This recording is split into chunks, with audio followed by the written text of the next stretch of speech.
대한민국 헌정 사상 가장 까칠한 정치인. 예. 보시면은 머리부터 발끝까지 까칠까칠 써 있어요. 이분한테 질문을 잘못하면 혼납니다. 의외로 부드러운 구석도 있어요. 예. 이분이 뭘 물었는데 답변을 잘못해도 혼나요. 가만히 있어도 혼나. 떠들어도 혼나고. 예. 어쨌든 혼나게 돼 있어요. 이분을 만나면. 예.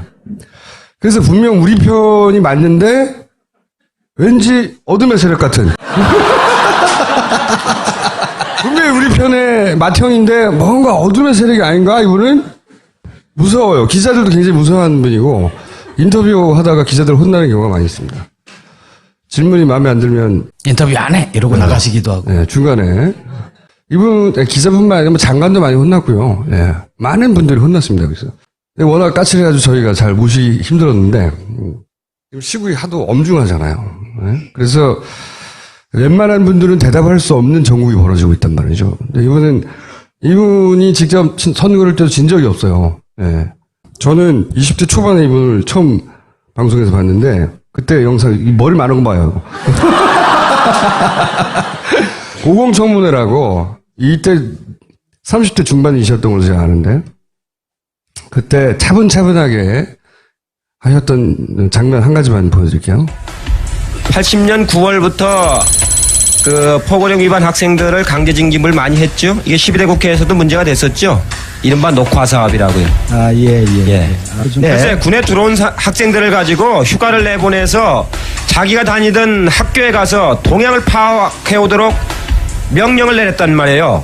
그것이 군의 전투력하고는 무슨 관계가 있습니까? 제가 보기에는 그런 과정에서 스스로 내가 하겠다는 사람도 있었을 거고 안 하겠다는 사람들한테 기합을 줬죠. 사람은 들어 좀 해달라고 부탁도 하고 뭐 그런 것은 있었을 것이 아니냐 하고 부탁도 생각하는데 하고요. 예, 제가 군대에서 부탁이라는 게 있습니까? 자, 오래전부터 까칠하셨어요. 이해찬 전 총리를 모시겠습니다.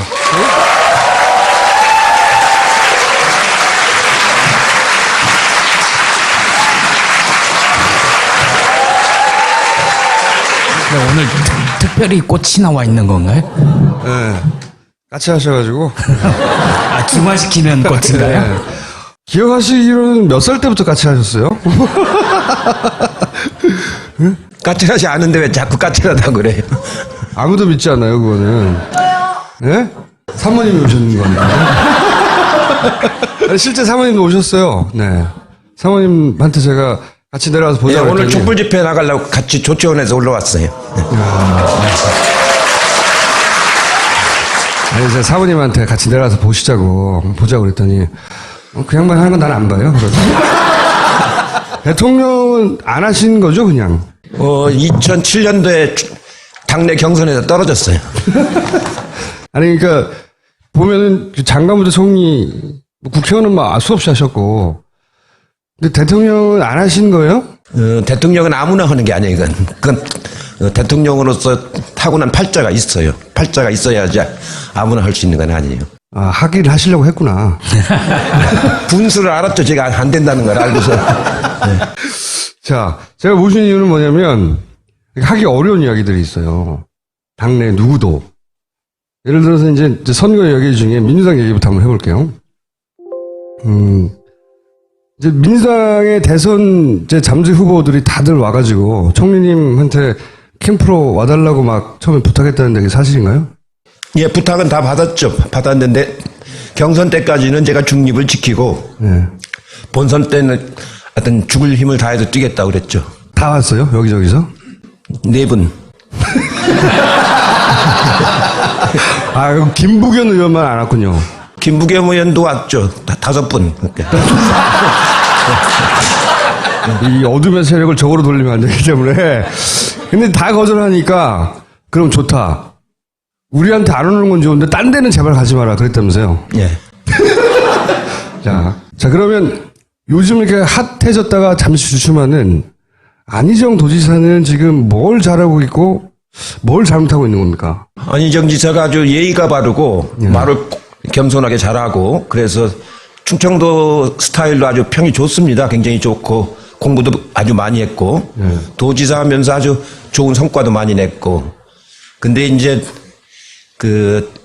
요새 문제가 되고 있는 연정, 예. 그다음 선의, 예. 이 두 단어가 이제 여러 가지 발목을 많이 잡았죠. 그 연정은 대상이 누군지를 설정하지 않고 무차별 연정이냐 이런 오해를 많이 받았고, 선의는 선의가 아닌 걸 선의라고 인정을 하니까 악의를 선의라고 인정을 했단 말이죠.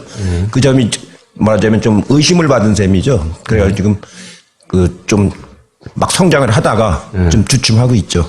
앞으로는 어떻게 될까요?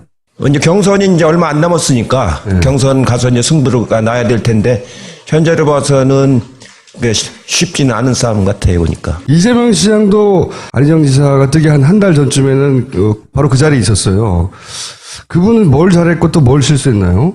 이재명 시장은 뭐 별명 그대로 사이다라고 그러잖아요. 그러니까 말을 시원시원하게 하고 아주 간명하게 하고 그런 점 가지고 그 촛불광장에서 상당히 호응을 받았었는데 크게 뭐 실수한 건 없습니다. 실수한 건 없는데 아무래도 이제 그 전국적인 선거를 처음 해보는 거기 때문에 그런 그 뭐라 그럴까요? 좀 말은 시원스럽게 하는데 정책 내용이 그걸 채워주질 못하는 그런 좀 아쉬움이 좀 있는 것 같아요, 보니까. 그리고 이제 문재인 전 대표는 어쨌든 두 분이 사이가 안 좋으세요? 그런 소문도 있어요? 저하고요? 예. 문재인 후보하고? 예. 아니. 답 끝이에요? 아니에요? 2012년도 예. 정치를 안 하시겠다는 분을 이제 청와대 끝나고 나서 이제 부산에 가 있었잖아요. 그래서 정치 안 하시겠다는 분을 그 정치권으로 다시 끌고 들어와가지고 국회의원 후보도 하고 나중에 대선 후보도 나가고 하는 거를 만드는데 제가 1등 공신입니다. 나쁜 일을 하셨네요. 아니, 그 이후에 지난 대선 직전에 왜, 당시 이제, 물러나셨잖아요. 그때, 선대위원장이었던가요? 그때 당대표였는데. 당대표 참, 당대표였는데 이제 단일화를 하기 위해서는 이제 당대표 자리를 비워놔라 뭐 그런 요구가 있어가지고. 그게 요구 어디서 왔고, 그때 그래서 사이가 안 좋아졌다 뭐 이런 얘기도 있었는데. 아니에요. 처음엔 제가 이제 제가 그래도 당대표를 맡고 있어야 이번 선거를 이길 수 있다 이렇게 생각해서 처음에는 거절을 했는데 또 이제 선거 등록 임박해서 또 단일화를 해야 되니까 그 당대표를 좀 사임을 해야 되겠다는 요구가 있어서 잘못하면 저로 인해서 단일화가 안 돼버리면 곤란하잖아요. 그래서 그때 이제 그 사임을 했죠. 사임을 했는데 지나고 나서 지금 생각해 보면은 제가 사임을 안 하고 끝까지 당을 끌고 갔어야 되는데 지금은 좀 제가 잘못 판단했다 이렇게 생각을 하고 있습니다. 없는데 이제 국민의당 얘기도 하면 대선 직전에 혹시 두 당이 뭐 어떤 식으로 연다든가 그런 가능성은 없을까요? 이제는 국민들이 그런 식 연대를 원하는 것 같지는 않아요. 이제 전에도 제가 말씀을 드렸는데 후보자 단일화, 뭐 당 간의 연합 이런 이제 너무 진부한 거고 오히려 유권자 단일화, 유권자가 스스로 맞은 하나의 후보로 통일하는 그런 유권자 단일화가 오히려 훨씬 더 한층 더 격조가 높은 유권자의 시대를 만들어가는 그런 그 결과를 가져올 것 같아요. 그래서 민주당하고 국민의당이 원래 한 뿌리에서 나왔으니까 나중에 결국은 선거가 막판으로 시작되면 연대할 수 있다 이런 전망도 있는데 그렇지는 않을 것이다.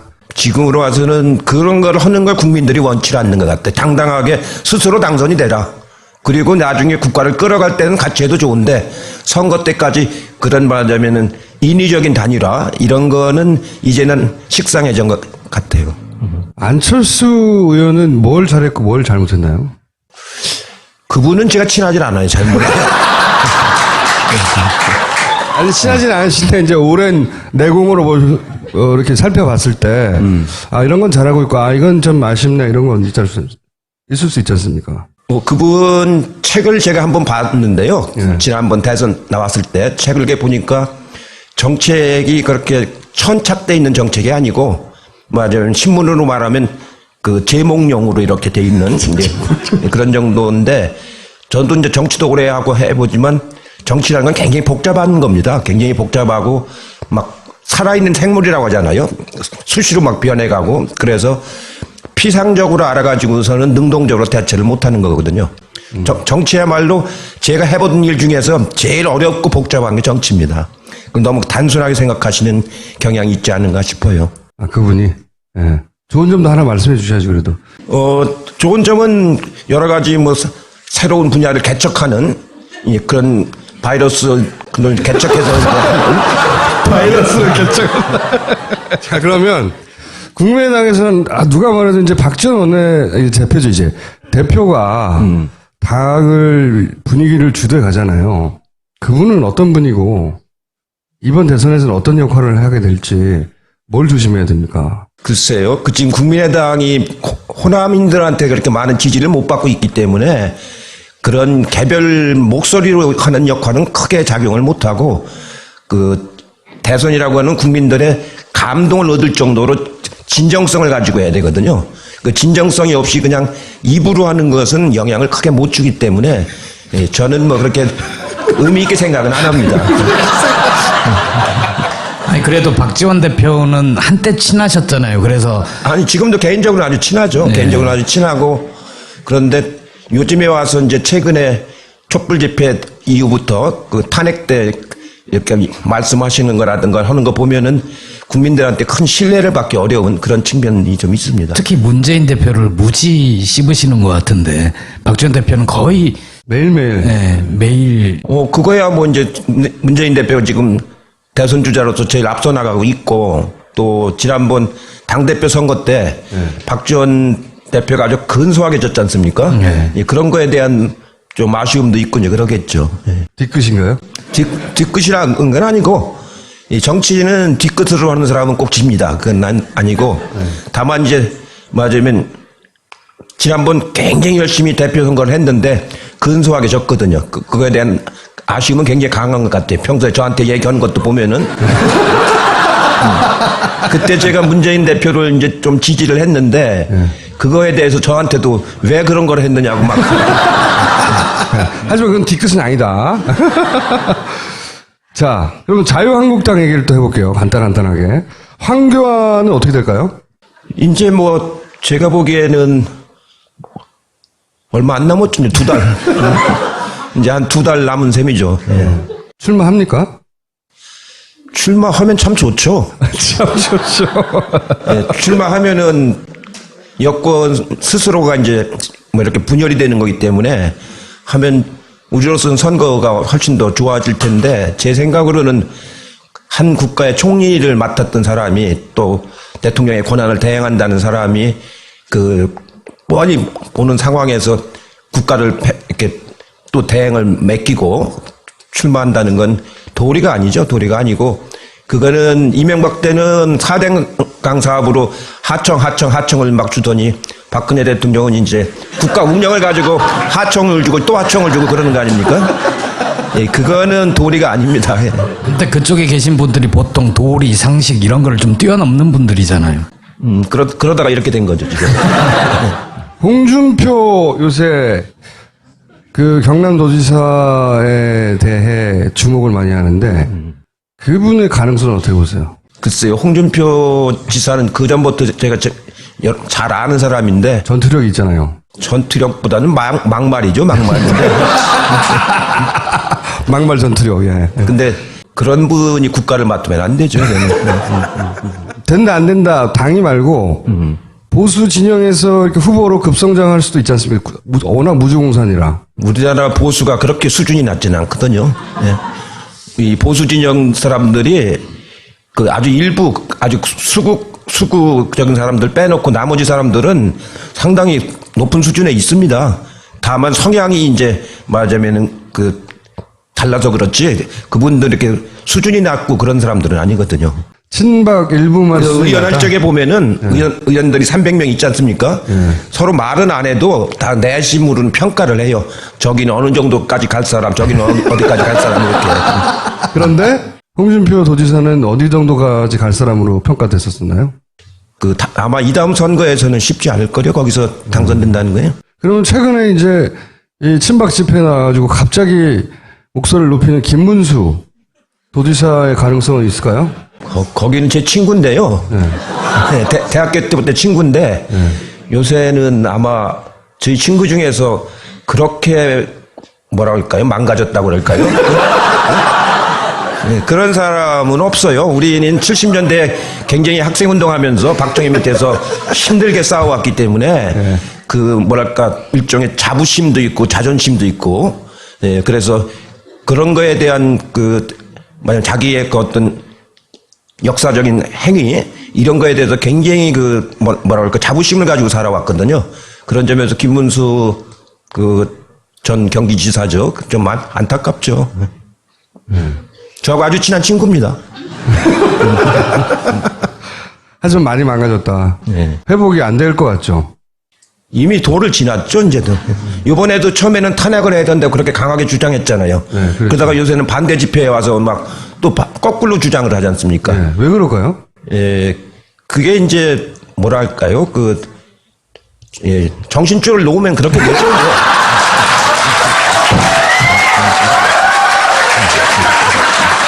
그 이제 자유한국당 기타 등등은 제가 묻지 않기로 하고요. 자, 바른정당. 이 바른정당은 자유한국당하고 대선면에서 어떻게 될까요? 합칠까요? 아니면 후보 단일화를 할까요? 그건 잘 모르겠어요. 근데 그 두 당 사이에 골이 깊기 때문에 감정적 골이 깊어요? 예, 굉장히 골이 깊고 또 탄핵을 바른정당은 추진한 사람들 아닙니까? 그렇기 때문에 대선 후는 어떻게 될지 몰라도 대선 전까지 하나가 되기는 쉽지 않을 거요. 후보를 단일화한다. 범보수 이러면서 이거는 가능성이 그것도 쉽진 않을 겁니다. 뭐 룰도 세팅하기 어려울 것이고 사실은. 그렇죠. 룰도 그렇고 지금은 합쳐져서 시너지가 날 이유가 없지 않습니까? 그렇게 보시고. 자, 그게 옛날로 다시 돌아가게 되는 건데 뭡니까? 새누리당으로 다시 돌아가게 되는 건데 그게 무슨 시너지 효과를 가져오겠어요? 그러면 바른당의 이제 1번 후보가 유승민 의원인데 예.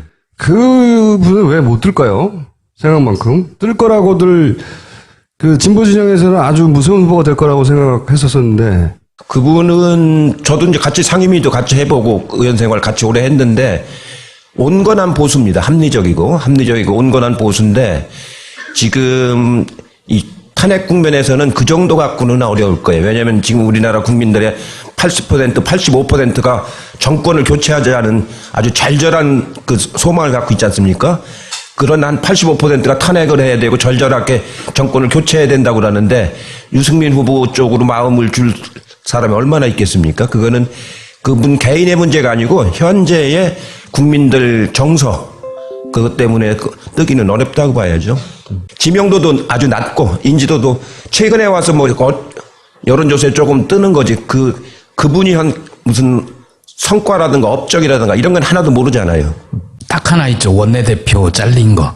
네, 원내대표 때 이제 배신자라고 해가지고 한 건데 그 정도 갖고는 국민들에게 어필을 못하죠. 아주 그냥 정치라고 하는 건 본인의 소리가 있어야 됩니다. 네? 본인의 철학과 소리가 있어가지고 그거를 가지고 국민들에게 다가가는 것이지 다른 거는 아닌 거거든요. 한때 반짝할 수는 있지만 오래 갈 수가 없다 그런 거죠. 그러면 이런 거 어떻습니까? 이번 대선에서 보시기에 선거를 한두 번 하신 게 아닌데 저 사람을 주목해 봐야 돼. 이런 후보 있어요? 후보나 뭐 기존의 후보든 아니면 후보가 아니든 간에. 제일 주목할 사람들은 민주당 후보들이죠. 민주당 경선이 본선이라고 할 정도니까. 그리고 여론조사에서도 보면은 대개 민주당 후보들 총합이 한 60% 정도 나오지 않습니까? 전체 100% 중에서 20%는 투표 안 하시는 분들이고 60%는 민주당으로 기울었고 나머지 20%는 다 먹어도 20% 아닙니까? 그렇기 때문에 민주당 경선이 본선이란 말이 뭐 틀렸다고 보기는 어렵죠. 그러니까 민주당 후보 내에 어떻게 경선이 치러지느냐 그게 가장 흥미로운 관전 포인트라고 보죠. 네. 지난 예를 들어서 IMF 때를 봐도 그 정도 일이 벌어졌는데 그리고 김영삼 당시 대통령의 지지율이 뭐 5%대로 뭐 모두가 다 욕했단 말이죠. 근데 결국 선거를 해봤더니 김대중 전 대통령이랑 이회창 여기 박빙이었어요. 생각보다 표차가 좁았어요. 혹시 그런 일이 또 벌어지지 않을까 싶은. 지고 있었죠. 11월 18일까지 김대중 후보가 이해창 후보한테 지고 있었습니다. 네, 여론조사로 상으로는. 예, 여론조사상 5, 6% 지고 있다가 IMF 구제금융이 오면서 국가를 부도를 냈지 않습니까? 그러면서 이게 판세가 뒤집어진 거거든요. 원래는 한참 지고 있었죠. 그러니까 11월 15일까지 지고 있다가 이제 18일 날 뒤집어졌는데, 그러니까 좀 앞서가고 있었는데, 그 당시 이해창 후보는 굉장히 강한 후보죠. 맞으면 거의 당선권에 가 있었던 후보거든요. 당선된다고 다들 예, 생각했던. 당선된다고 생각했죠. 그래가지고 저희도 이제 조금 이기고 있어서 조금 안심을 했는데 바로 따라오더구만요. 그래가지고 나중에 26만 표 차이로 겨우 이겼는데 그 당시 이해창 후보하고 지금 저쪽 그 범여권에서 나오는 여권 후보들하고는 전혀 다르죠. 그때는 굉장히 그분이 강자였었습니다. 제가 그때 선거 기획을 맡았는데 이해창 후보를 떨어뜨린다는 건 거의 전 불가능할 것 같았었거든요. IMF가 없었으면은 실제로 어려웠을 겁니다. 그 이쪽 진영이 이긴 그 김대중 노무현 대통령의 선거도 원사이드하게 이긴 게 아니었거든요. 그렇죠. 2002년도도 이해창 후보가 또 나왔지 않습니까? 그래가지고 한참 지고 있었죠. 이해창 후보는 30몇 프로 가고 있었고 노무현 후보는 17% 정도밖에 안 됐거든요. 반밖에 안 됐는데 정몽준 후보하고 단일화가 마지막에 됐잖아요. 한 달 남겨놓고. 그러면서 이해창 후보를 추월을 했죠, 이제. 근데 나중에 끝나고 나니까 역시 노무현 대통령도 그때 한 50만 표 차이를 겨우 반짝 이겼죠. 따라왔었단 말이죠. 예, 예. 그러니까 지금 이 정국도 그렇게 지금은 유리한 정국이 확실한데 나중에 이제 대선 막바지에 가면 1, 2주 선거 1, 2주 전에 결정나기도 하잖아요. 많은 경우에 그때 되면 또 지금보다는 훨씬 더 표차가 줄어들지 않겠나. 이번은 그렇지는 않을 것 같아요. 보면은 이번에는 그 이제 마음의 상처들을 많이 받았단 말이에요. 그 여권을 지지하던 사람들이. 그러니까 여론조사에 보면 응하지 않죠, 요즘에 그 사람들이. 그러니까 상대적으로 민주당이 더 많이 나오는 그런 현상인데 그분들이 투표장에 안 갈 가능성이 없죠. 그때는 이겨야 된다고 하는 그런 게 있어서 이제 투표율을 보면은 그쪽 사람들이 더 높았어요. 근데 이번 흐름은 보면은 이 연세가 많으신 분들, 구 여권 성향인 사람들이 응답률이 많이 떨어지고 오히려 20, 30대들이 더 이제 막 적극적으로 나서는 이런 분위기라서 그 지난번 대선 때하고는 성격이 좀 다를 겁니다. 이번에 촛불 집회가 굉장히 큰 영향을 미친 게 작년 12월에 초선 의원들도 후원금을 거의 다 채웠어요. 뭐 5만 원, 10만 원, 어떤 사람은 10,000원 보내면서 미안해요, 나중에 다시 보낼게요, 뭐 이런 사람들도 있고. 그렇게 젊은 사람들이 막 정치에 참여하고 그 성과를 같이 누리려고 하는 그런 거는 제가 한 30년 정치했는데 이번에 처음 봤습니다. 혹시 우선 여쭤보고 싶은 게 이제 탄핵 기각에 대한 흉흉한 소문들이 있잖아요. 그런 거 들어보셨죠? 그거 탄핵 기각의 가능성에 대해서는 어떻게 보세요? 이 강물이 이렇게 굽이치기는 해도 이 바다로 가지 산으로는 안 갑니다. 이 강물은 끝내 바다로 가는 거지 산으로 가지는 않습니다. 지금 이 국면은 뭐 기각이냐 용이냐 차원이 아니고 전체적으로 이제 국가의 어떤 운명을 가름하는 그런 법률적인 행위가 아니고 역사적인 행위이기 때문에 그건 그렇게 기각이 된다거나 그런 거는 결코 없을 겁니다. 만에 하나 100만 분의 1 그렇게 벌어지면 그동안 어떻게 해야 돼요? 일반 국민들은? 일반 시민들은? 이게 황당한 일이 벌어지면? 그 믿음을 가지세요. 믿음을. 사실은 이런 얘기 하더라고요. 이 재판, 그 판사들이 하는 말. 제가 이제 주로 판사들한테 말을 걸어왔거든요. 어려운 재판일 때, 어떠냐고 마음이. 마지막 순간까지도 갈등한대요. 마지막 순간까지도. 이거 지금 기각설 뭐 이런 얘기 물어보면 판사들은 다 들어봤어요. 그런 얘기를. 이거는 좀 다르고요. 판사가 이제 합의부라고 하더라도 그거는 주심이 있고 이제 맞은 배심이 있는 그런 판사, 그 재판부고 이거는 8명이 집단 토론을 하는 평의를 거칩니다. 네. 이제 어제부터 시작을 했죠. 8명이 문 잠그고 수업, 연구관도 못 오고 비서도 못 들어오고 8분이 모여서 이제 집단 토론을 해서 그 의견을 자꾸 모아나갑니다. 의견을 자꾸 모아나가가지고 최종적으로 평결을 마지막 날 이제 해서 발표를 하게 되는 거기 때문에 혼자 고민하는 게 아니고 맞으면 8분이 같이 고민하는 그런 결과가 나중에 나옵니다. 물론 평결을 할 적에는 찬성도 있고 반대도 있겠지만 토론 자체는 8분이 함께 같이 합니다. 그렇기 때문에 이렇게 막 갑자기 마음이 변하거나 이런 그 평의가 진행되진 않아요. 그랬으면 좋겠는데. 워낙 비상식적인 일들을 많이 해온 집단들이 지금, 마지막으로 이게 인용이 되면 우린 다 죽어. 이런 상태란 말이죠. 그쪽에서는. 그렇잖아요. 그런 심리 상태겠죠. 지금 그 헌법재판관 분들 중에서 제가 이제 아는 분들이 한 절반 정도 되고, 모르는 사람이 한 그러니까 절반 정도 되는데요. 대체적으로 보면은 이 개인적인 성향하고 이 평의 결과하고 같진 않거든요. 아, 그래요? 요거 자체 하나하나를 가지고 검토를 하면서 본인의 성향이 보수적이더라도 이 맞으면 판결에 어떤 결과가 나올 때 나라가 어떻게 되겠는가. 그러니까 이게 이제 형사처벌이 아니고 형상 책임이라고 그럽니다. 형상 책임. 그러니까 그 직분에 맞는 일을 했는가 안 했는가. 이 형상 책임을 묻는 거기 때문에 그렇게 막 그 엉뚱한 결과가 나오거나 그럴 가능성은 매우 적습니다. 자, 그러면 탄핵이 인용되기까지 저희가 할 일은 집회에 열심히 참여하고 목소리를 내고 그리고 얼마나 많은 사람들이 이걸 원하는지 보여주고 이거네요. 그게 중요하죠. 왜 그러냐면은 12월 3일 날 그때 200만 명 가까이 모였는데 그거 모이기 전까지는 아까 말한 바른정당 의원들 있지 않습니까? 그분들이 흔들렸었어요. 네. 뭐 대통령이 물러나겠다는데 뭐 꼭 탄핵까지 해야 되느냐 흔들리는 모습이 역력했었습니다. 그러다가 12월 3일 날 그 집회를 보고서 월요일 날부터 태도가 바뀌더라고요. 그래가지고 나중에 234명까지 이제 우리는 200명을 겨우 넘길 거라고 봤는데 234명까지 나왔거든요. 그거 보면은 아무래도 그 촛불의 민심, 그 절절한 그 소망 이게 큰 영향을 미칩니다.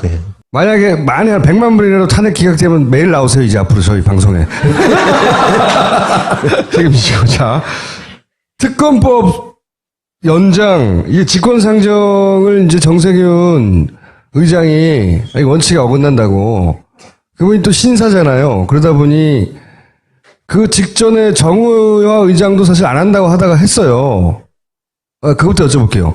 정의화 의장은 서울 가겠다고 직권상정 안 한다고 그랬는데 왜 갑자기 하게 됐어요, 그때?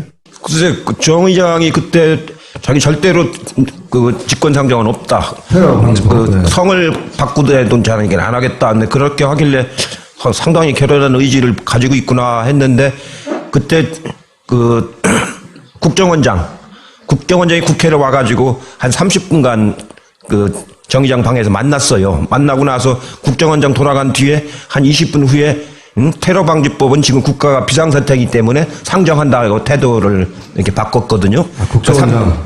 30분 동안 국정원장이 정 의장한테 무슨 말을 했는지는 아무도 지금 모르죠. 두 사람만 알죠, 두 사람만. 혼나고 싶어 그랬을까요? 한번 털어봐. 아니 국회의장도 모르는 비상사태가 몰래 벌어지고 있었나? 근데 국회에서는 사이렌 한 번도 안 울렸거든요. 그러면 정세균 의장도 국정원장을 보내야 됩니까? 아니 어떻게 해야 되나요? 정치 짬밥은 지금 총리님이 더 높잖아요. 정세균 의장보다.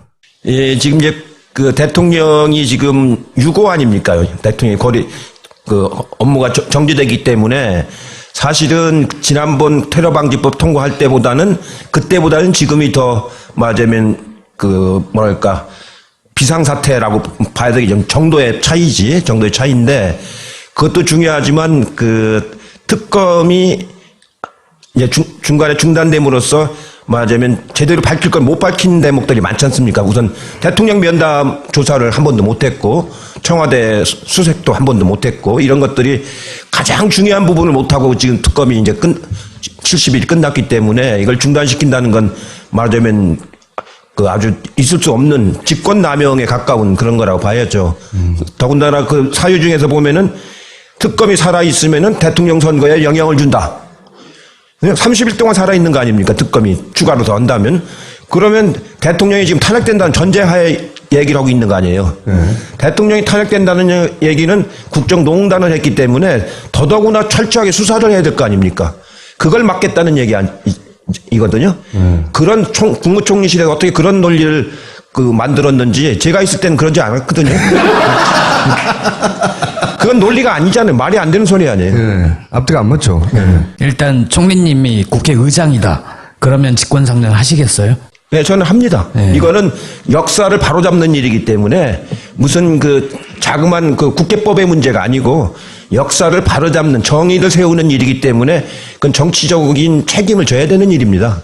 그거는 무슨 법리라든가 여론이라든가 이런 차원으로 접근해서는 안 되고 내가 이 나라의 역사와 기강을 바로 잡겠다.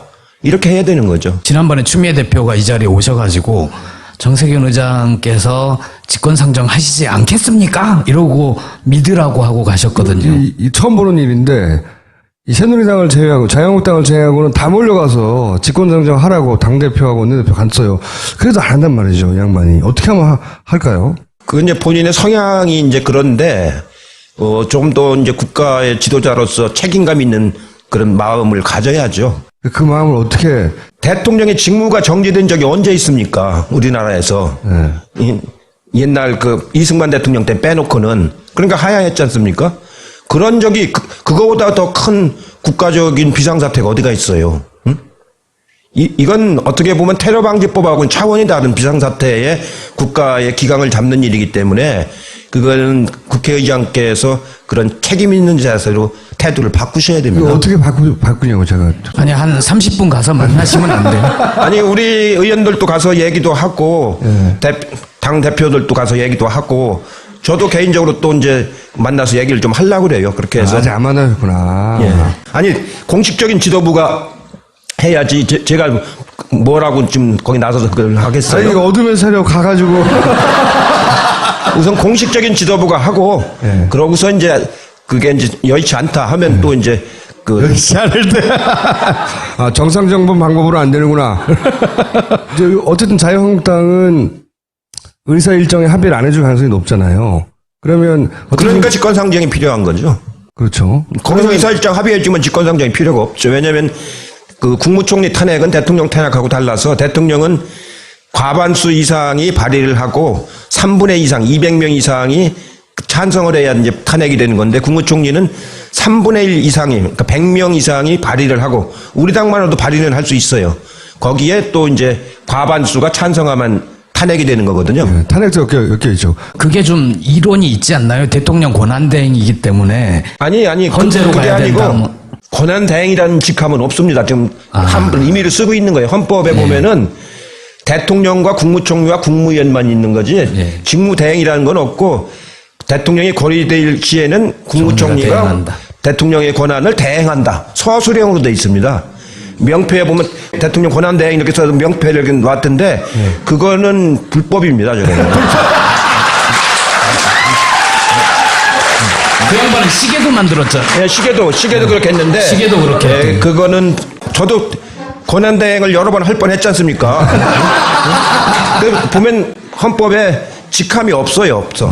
그렇네요. 그거는 임의로 쓰는 겁니다, 임의로. 그러니까 말하기 쉽게 권한대행 이게 임의로 그냥 비공식적으로 쓰는 건 모르지만 명패도 만들고 시계도 만들고 그런 거는 월권이에요, 월권. 그럼 총리는 해임 결의를 하는 건가요?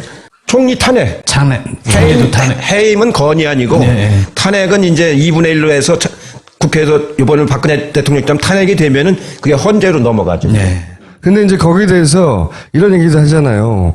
이 진보 진영의 이제 사사하는 걱정일 수도 있는데, 아니, 대통령 탄핵했는데 총리까지 탄핵하면 역풍이 불어서 안 된다라고 발을 빼는 사람도 없지 않아 있어요. 그건 어떻게 해석하십니까? 그건 뭐 역풍이 불지 순풍이 불지는 모르죠. 그러나 그게 이제 뭐 그것도 감안은 해야 되지만 그건 너무 이제 정치 공학적인 판단이고 우리가 여기서 해야 될 거는 말하자면 그 나라의 그 기강을 바로 잡는다.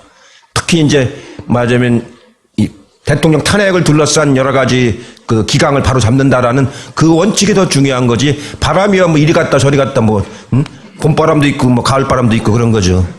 아니 근데 헌재로 가게 되면 헌재는 지금 박 대통령 건으로 평의를 열고 이제 꼭 결정을 해야 되는데 또 바로 또 다음 건이 또 와 있으면 그러니까 힘들지 이제 않을까요? 그래서 총리에 대한 탄핵은 그 정치적으로 실효성은 별로 없습니다. 왜냐하면 헌재에 가서 그 또 이제 그걸 거쳐가지고 하려면 이미 대선은 다 끝나 있거든요. 네? 대선이 인용되면 이제 60일 내에 선거를 해야 되니까 5월이면 다 끝나 있지 않습니까? 헌재는 그때까지 거의 가지도 못하고 있고 그래서 실효성은 없는데 원체 그 국무총리가 저렇게 황당한 역할을 했기 때문에 그거에 대한 분노가 그렇게 표출된다고 보시면 되는 거죠. 그거는 정치적 제스처에 가깝고, 그렇지만 특검 연장은 굉장히 구체적으로 해야 되는 일이잖아요. 아니 두 개 다 해야 되는 일인데 그 총리를 탄핵하는 건 실효성이 별로 없다 그런 얘기고 특검 연장하는 것은 그건 수사권을 더 주는 거기 때문에 그건 굉장히 그 실효성이 있는 거죠. 그럼 특검원장이 안 되면 다 총님 책임입니다. 직권 상정이 안 되면 꼭 되게 해주세요. 하여튼 오늘 내일 이제 그 상황을 좀 보고 월요일 날 이제 의총이 또 그것 때문에 소집이 돼 있습니다. 의총에서 의원들 의견을 들어보고 그 노력을 하도록 그렇게 하겠습니다. 뭐든지 다 답변을 다 술술술 하세요. 그래서 저희가 앞으로 이제 대선 기간이 되면 한 달에 최소한 한 번 이상은 모시려고 하는데 대선이 2달밖에 안 남았어요. 그럼 최소 2번 앞으로 2번 약속하시는 거죠? 예, 하겠습니다. 그리고 이런데 처음 나오셨는데 재밌죠, 총님? 아주 젊은 사람들이 많고 그래갖고 신이 나네요. 다음 대통령 선거는 어떠세요? 준비하시는 거? 안분 지족할 줄 알아야 된다고. 이 대선 때가 되면은요, 참 이상하게 이게 살풋이 가는 사람들이 많이 있어요. 살풋이 가는 사람들. 그 자기 분수를 좀 알아야 됩니다. 이번 대선 정부에도 많이 갔어요, 사람들이? 좀 그렇죠. 예를 들어서 김대중, 노무현 이런 분들은 대선 기간에 어땠어요, 보시기에? 김대중 대통령은 평생 동안 정치를 하신 분이고 젊어서부터 돌아가실 때까지 또 대선을 4번인가 치르신 분 아닙니까? 그렇게 해서 이제 헌신하신 분이고 노무현 대통령은 한 번 나와도 단박 돼버렸지 않습니까? 예? 그러니까 무슨 뭐 다른 여지가 없죠. 근데 이제 매번 습관적으로 나오는 사람도 있고. 예. 그러고 이제 또 막 나와서 좀 아까처럼 이렇게 상식적이지 않은 그런 행동하는 사람도 있고 대선 때는 여러 말하자면 뭐라고 할까 여러 현상이 생깁니다. 현상이. 요새 그 개헌 가지고 뭔가를 좀 해보겠다는 사람들이 있지 않습니까? 성공할까요, 그럼? 예. 개헌을 하려면은 실질적으로 물리적인 시간이 안 되거든요. 왜냐하면 그것도 발의를 해야지 발의해가지고 국회에서 토론해야지 국회에서 표결해가지고 대통령이 공포를 또 20일 이상 이제 공포를 해야 되지 않습니까? 그러고 나서 또 열흘 이상 공포하고 나서 20일 이내에 이제 그 국민투표에 붙여야 되기 때문에 그러면 5월, 4월까지 해야 되거든요. 그리고 5월달에 또 대선 또 치를 거예요? 우선 시기적으로 불가능할 뿐만 아니고 내용상으로도 국민들하고 함께 하는 개헌을 해야지 정파끼리 모여가지고 뭐 자기들 이해관계 만든 것만 개헌을 하자.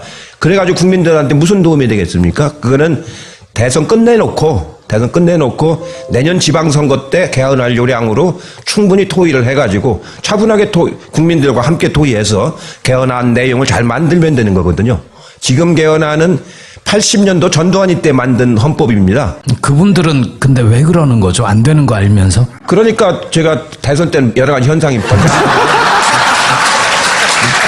탄핵, 어떤 결과가 나든 탄핵이 결과가 나면 바로 모시기로 하겠습니다.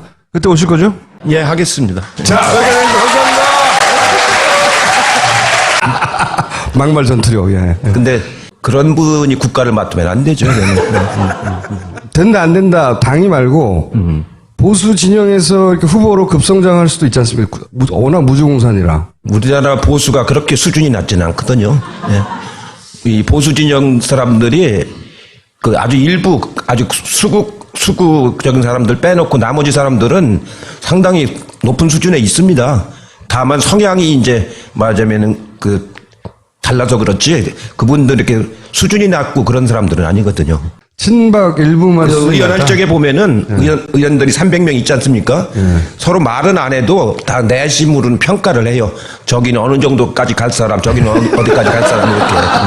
그런데 홍준표 도지사는 어디 정도까지 갈 사람으로 평가됐었나요? 아마 이 다음 선거에서는 쉽지 않을 거요. 거기서 당선된다는 거예요. 그러면 최근에 이제 이 친박 집회 나와가지고 갑자기 목소리를 높이는 김문수 도지사의 가능성은 있을까요?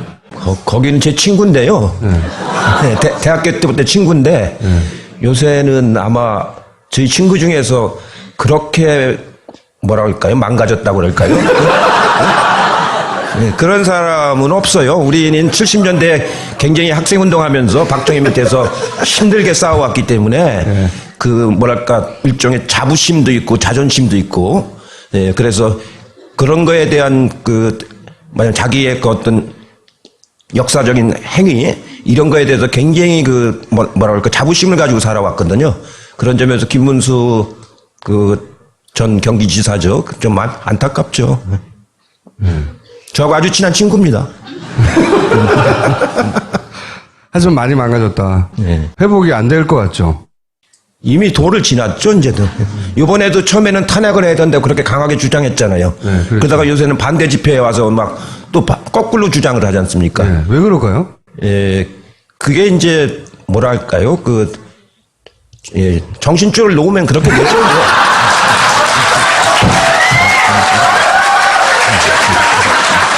그 이제 그 자유한국당 기타 등등은 제가 묻지 않기로 하고요.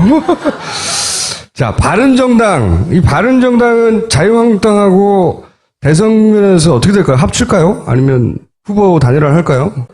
그건 잘 모르겠어요. 근데 그 두 당 사이에 골이 깊기 때문에 아, 감정적 골이 깊어요? 예, 굉장히 골이 깊고 또 탄핵을 바른정당은 추진한 사람들 아닙니까? 그렇기 때문에 대선 후는 어떻게 될지 몰라도 대선 전까지 하나가 되기는 쉽지 않을 거요. 후보를 단일화한다. 범보수 이러면서. 이거는 가능성이 그것도 쉽진 않을 겁니다. 뭐 룰도 세팅하기 어려울 것이고 사실은. 그렇죠. 룰도 그렇고 지금은 합쳐져서 시너지가 날 이유가 없지 않습니까? 그렇게 보시고. 자, 그게 옛날로 다시 돌아가게 되는 건데 뭡니까? 새누리당으로 다시 돌아가게 되는 건데 그게 무슨 시너지 효과를 가져오겠어요? 그러면 바른당의 이제 1번 후보가 유승민 의원인데 예. 그분 국회의원 후보도 하고 나중에 대선 후보도 나가고 하는 거를 만드는데 제가 1등 공신입니다. 나쁜 일을 하셨네요. 아니 그 이후에 지난 대선 직전에 왜 당시 이제 그 물러나셨잖아요. 그때 그 선대위원장이었던가요?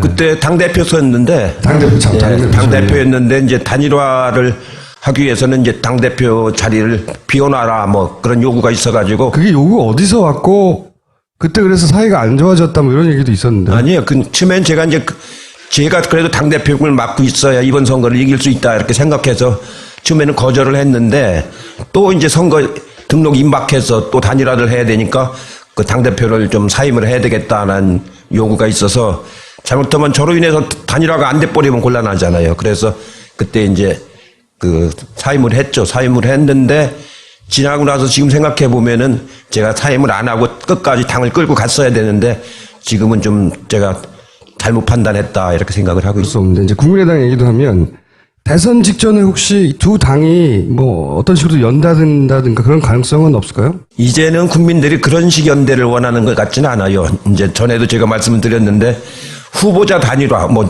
당 간의 연합 이거 이제 너무 진부한 거고 오히려 유권자 단일화, 유권자가 스스로 마된 하나의 후보로 통일하는 그런 유권자 단일화가 오히려 훨씬 더 한층 더 격조가 높은 유권자의 시대를 만들어가는 그런 그 결과를 가져올 것 같아요. 그래서 민주당하고 국민의당이 원래 한 뿔에서 나왔으니까 나중에 결국은 선거가 막판으로 시작되면 연대할 수 있다 이런 전망도 있는데 그렇지는 않을 것이다. 지금으로 와서는 그런 걸 하는 걸 국민들이 원치 않는 것 같아. 당당하게 스스로 당선이 되라. 그리고 나중에 국가를 끌어갈 때는 같이 해도 좋은데 선거 때까지 그런 말하자면은 인위적인 단일화 이런 거는 이제는 식상해진 것 같아요. 안철수 의원은 뭘 잘했고 뭘 잘못했나요? 그분은 제가 친하진 않아요. 잘 몰라요. 아니 친하진 않으신데 이제 오랜 내공으로 이렇게 살펴봤을 때 아 이런 건 잘하고 있고 아 이건 좀 아쉽네 이런 건 있을 수 있지 않습니까? 뭐 그분 책을 제가 한번 봤는데요. 예. 지난번 대선 나왔을 때 책을 이렇게 보니까 정책이 그렇게 천착돼 있는 정책이 아니고 맞아요. 신문으로 말하면 그 제목용으로 이렇게 돼 있는 이제 그런 정도인데 저도 이제 정치도 오래 하고 해보지만 정치라는 건 굉장히 복잡한 겁니다. 굉장히 복잡하고 막 살아있는 생물이라고 하잖아요. 수시로 막 변해가고 그래서 피상적으로 알아가지고서는 능동적으로 대처를 못하는 거거든요. 정치야말로 제가 해본 일 중에서 제일 어렵고 복잡한 게 정치입니다. 너무 단순하게 생각하시는 경향이 있지 않은가 싶어요. 아 그분이 예. 좋은 점도 하나 말씀해 주셔야지 그래도. 좋은 점은 여러 가지 뭐 새로운 분야를 개척하는 예, 그런 바이러스 그걸 개척해서 바이러스를 개척. 자, 그러면 국민 거예요? 대통령은 아무나 하는 게 아니에요. 그건 대통령으로서 타고난 팔자가 있어요. 팔자가 있어야지 아무나 할 수 있는 건 아니에요. 아, 하기를 하시려고 했구나. 분수를 알았죠. 제가 안 된다는 걸 알고서. 자, 제가 모신 이유는 뭐냐면, 하기 어려운 이야기들이 있어요. 당내 누구도. 예를 들어서 이제 선거 이야기 중에 민주당 얘기부터 한번 해볼게요. 이제 민주당의 대선 이제 잠재 후보들이 다들 와가지고 총리님한테 캠프로 와달라고 막 처음에 부탁했다는데 그게 사실인가요? 예, 부탁은 다 받았죠. 받았는데 경선 때까지는 제가 중립을 지키고 네. 본선 때는 하여튼 죽을 힘을 다해서 뛰겠다고 그랬죠. 다 왔어요? 여기저기서? 4분. 아, 그럼 김부겸 의원만 안 왔군요. 김부겸 의원도 왔죠. 5분. 이 어둠의 세력을 적으로 돌리면 안 되기 때문에. 근데 다 거절하니까, 그럼 좋다. 우리한테 안 오는 건 좋은데, 딴 데는 제발 가지 마라. 그랬다면서요. 예.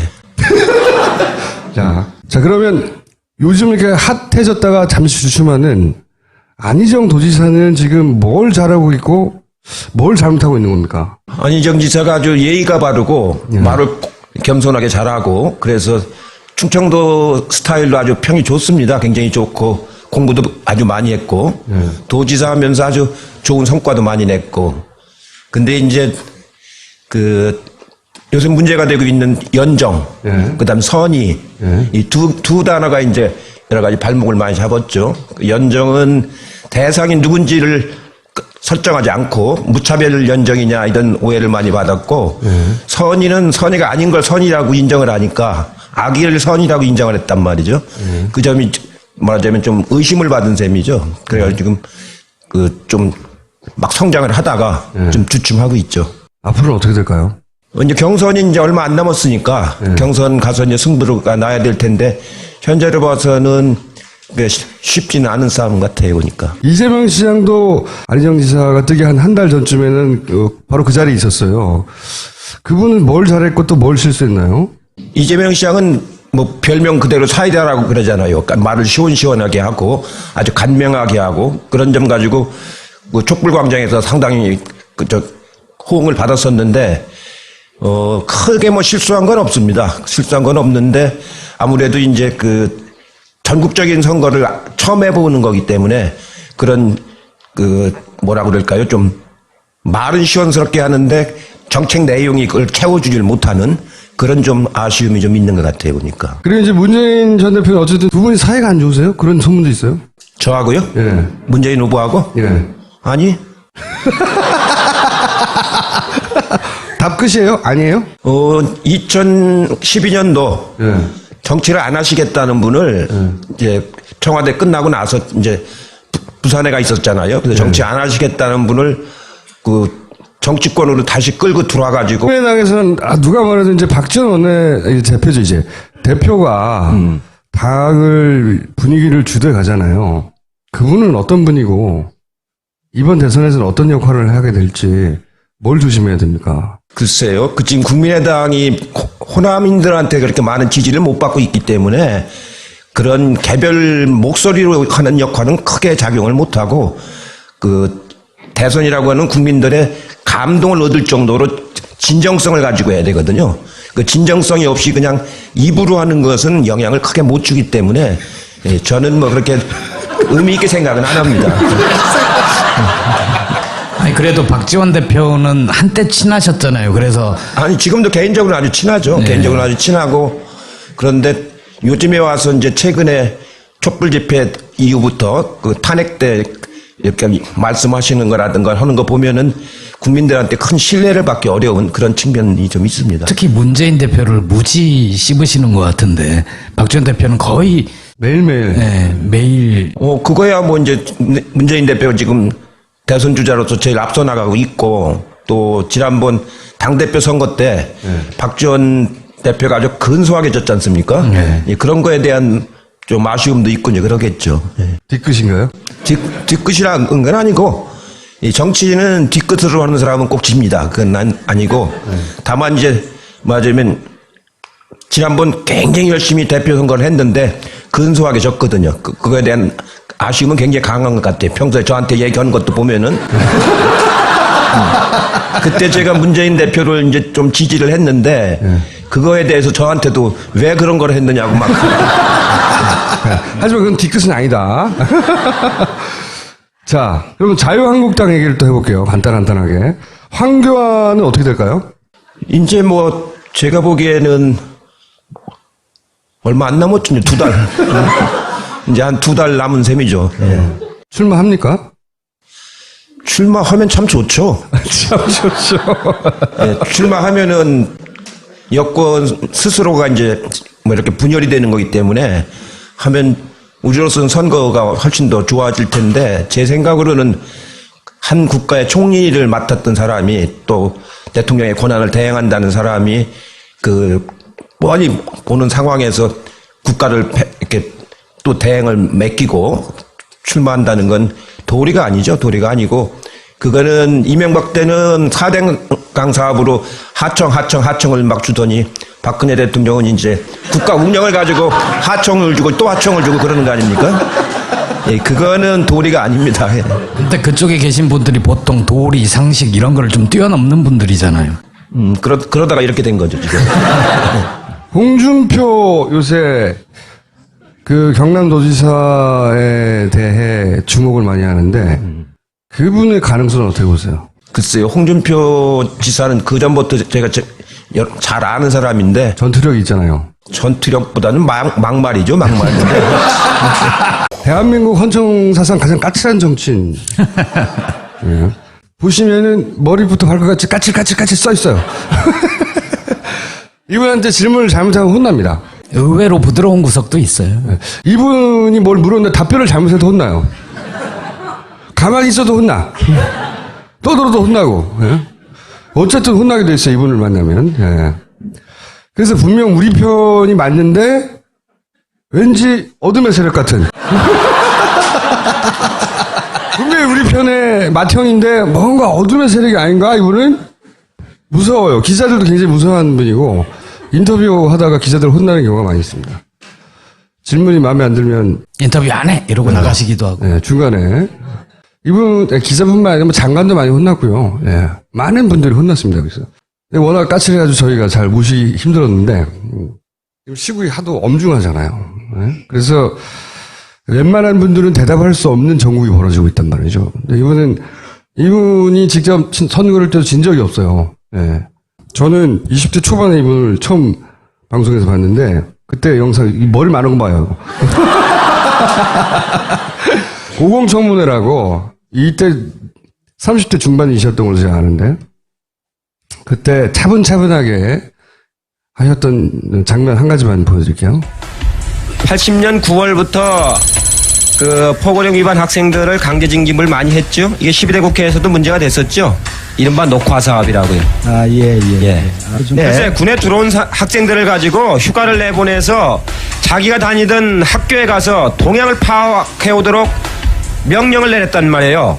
그건 아마 그것이 군의 이렇게, 전투력하고는 무슨 관계가 있습니까? 제가 보기에는 그런 과정에서 스스로 내가 하겠다는 사람도 있었을 거고 안 하겠다는 사람들한테 안 기합을 하겠다는 줬죠. 사람은 더러 좀 해달라고 부탁도 하고 뭐 그런 것은 있었을 것이 아니냐고 부탁도 생각하는데 하고요. 예, 제가 군대에서 보기에 부탁이라는 게 있습니까? 자, 오래전부터 까칠하셨어요.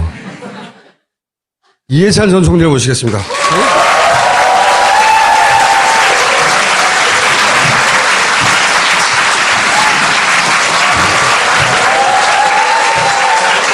오늘 특별히 꽃이 나와 있는 건가요? 네. 까칠하셔가지고. 아, 중화시키는 꽃인가요? 네. 기억하시기로는 몇 살 때부터 까칠하셨어요? 까칠하지 않은데 왜 자꾸 까칠하다고 그래요? 아무도 믿지 않아요, 그거는. 예? 사모님이 오셨는 겁니다. 실제 사모님도 오셨어요. 네. 사모님한테 제가 같이 내려가서 예, 보자고 오늘 했더니 촛불 집회 나가려고 같이 조치원에서 올라왔어요. 아니, 제가 사모님한테 같이 내려가서 보자고 그랬더니 그 양반 하는 건 난 안 봐요. 그래서. 대통령은 안 하신 거죠, 그냥? 2007년도에 당내 경선에서 떨어졌어요. 아니, 그러니까, 보면은 장관부터 총리, 국회의원은 막 수없이 하셨고, 근데 대통령은 안 하신